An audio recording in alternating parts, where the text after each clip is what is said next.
বুনুর সাথে লাইটিং কিনতে এসেছিলাম।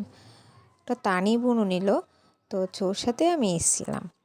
দোকানে প্রচুর ভিড় ছিল আর দারুণ ভ্যারাইটিস লাইটিং ছিল আর খুবই সুন্দর লাগছিল দোকানটাকে।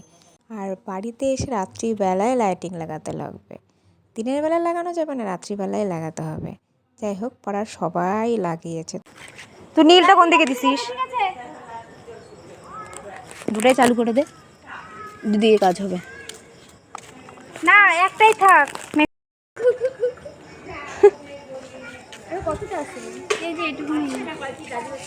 অল্পটুকু আমারটা নিয়ে নি, সেদিকে দিয়ে এটা গুঁড়োটা মেরে দেবো, বুঝছিস? তাহলে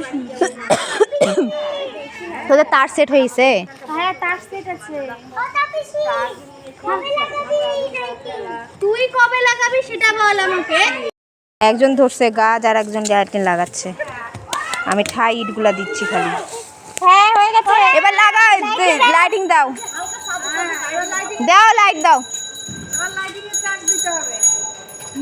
এবার ভালো লাগবে, সুন্দর লাগবে। এটা হয়ে যাবে, হালকা টানতে হবে। পুরো আধ ঘন্টা স্ট্রাগলের পর এই যে লুক, আমার সুন্দর বাড়ি। চলো টাটা।